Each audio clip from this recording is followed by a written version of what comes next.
অঙ্গনাদি কর্মী সহায়তার সম্পর্কে তারা সেরকম একটা অসুবিধাজনক অবস্থায় আছে।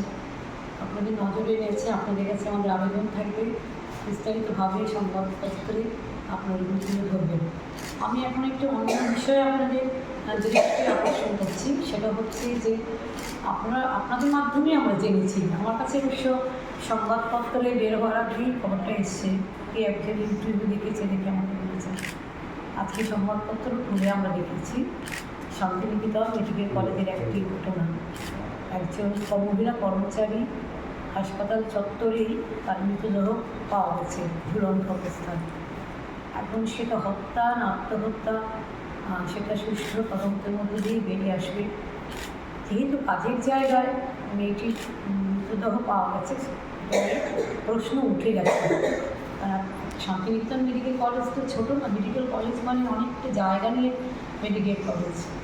সুতরাং সেখানে রাতের বেলা যে ঘটনাটা ঘটেছে, সেখানে কোনো মানুষ ছিল কিনা, স্টাফরা ছিল কিনা, তারপরে সিসি ক্যামেরা ছিল কিনা, নিরাপত্তা বাহিনী ছিল কিনা, আমরা কিছুই জানি না।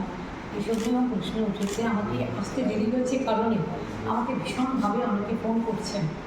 রাস্তা দিয়ে আস্তে আস্তে আমি ফোনটা ধরেছিলাম বলে আমি সরে গেলাম, কারণ যদি দেখেন আপনারা অনেক বিএসএফ সব বসে থাকি, গাছের নিচে দাঁড়িয়ে একটা কথা বলছি এদের সঙ্গে। তো এটাই প্রেস মিট হবে শুনে আমি আমাদের জয়াদিকে বলেছিলাম আমি কিন্তু শান্তিনিকেতন মেডিকেল কলেজের বিষয়টা তুলব। তো আপনাদের আদরে আমরা আনতে চাইছি, কারণ যেহেতু প্রশ্ন উঠে গেছে একটা রহস্যজনক মৃত্যু, সুতরাং আমরা তদন্ত চাইছি। আমাকে অনেকেই ফোনের মধ্যে বলেছে এটা তো একেবারে ঠান্ডা মাথায় হত্যা করা হয়েছে বলেছে। তখন আমি বললাম না, খবরের কাগজে বেরোয়নি, আত্মহত্যা বলেছে পুলিশ, দেখা যায়, লেটাস ওয়েট এন্ড সি, আমাদের অপেক্ষা করতে হবে, দেখতে হবে। কিন্তু এটা মার্ডার হয় তাহলে সেটা একটা অন্যরকম কেস, আর আত্মহত্যা করলে সেটা অন্যরকম কেস। মেয়েটির বাড়িও নাকি হাসপাতালের কাছাকাছি, এবং তার বাড়ির থেকেই অভিযোগ উঠেছে এটা আত্মহত্যা নয়, এটা খুন। যেহেতু কাজের জায়গায় তার মৃতদেহ পাওয়া গেছে ঝুলন্ত অবস্থায়, সুতরাং প্রশ্ন তো উঠবেই, বিতর্ক উঠবেই। এবং অনেকে বলেছেন যে না, এটা ঠান্ডা মাথায় হত্যা, আপনারা কিন্তু একটু ভালোভাবে এটার বিরুদ্ধে ঢুকে দাঁড়ান। তো আমরা বসবো, আমাদের আরও কিছু মেয়েরা আসবেন, আমরা বসে এখানে তাৎক্ষণিক কী কর্মসূচি নেওয়া যায় এটা আমরা দেখব। আমরা কথা বলবো, পুলিশ প্রশাসনের সঙ্গে কথা বলবো, পরিবারের লোকেদের সঙ্গে কথা বলবো। একটু সময় লাগবে, কিন্তু এটা যদি ঘটতে থাকে, আরজিকর মেডিকেল কলেজের ঘটনা আপনারা দেখেছেন, সারা ভারতবর্ষে, সারা পৃথিবীতে এটা ছড়িয়েছে, আগুন জ্বলেছে আমাদের দেশে। এখনও কিন্তু সেটা কোনো সুষ্ঠু বিচার পায়নি, পরিবার কোনো ন্যায় বিচার পায়নি, কারণ ওটা ছিল একটা সংঘটিত অপরাধ।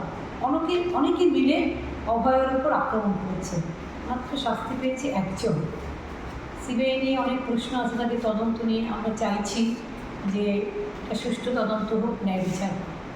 ঠিক একইভাবে আমাদের আগরতলার শান্তিনিকেতন মেডিকেল কলেজে যে বিষয়টা আজকে আমাদের সঙ্গে এসে উঠে হাজির হয়েছে, দেখুন দুটো মেডিকেল কলেজ আছে, অনেক কলেজ আছে আমাদের ত্রিপুরাতে, এখন পলিটেকনিক কলেজ আছে, ITI আছে, সমস্ত মহকুমাতে স্কুল আছে, এতগুলো অফিস আছে। আমরা আজ পর্যন্ত এ কথা শুনিনি যে আমাদের ত্রিপুরাতে কোনো অফিস, আদালতে, কলেজে, বিশ্ববিদ্যালয়ে এ ধরনের ঘটনা ঘটেছে।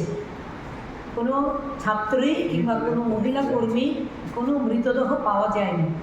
সুতরাং 41st টাইম আমরা দেখলাম শান্তিনিকেতন মেডিকেল কলেজ কতদিন হয়েছে, এটা জন্ম থেকেই এই মেডিকেল কলেজ বিতর্ক শুরু করেছে, বিতর্কে সূত্রপাত করেছে নানান বিষয়, যার ফলে এগুলো আমাদের বলার বিষয় না।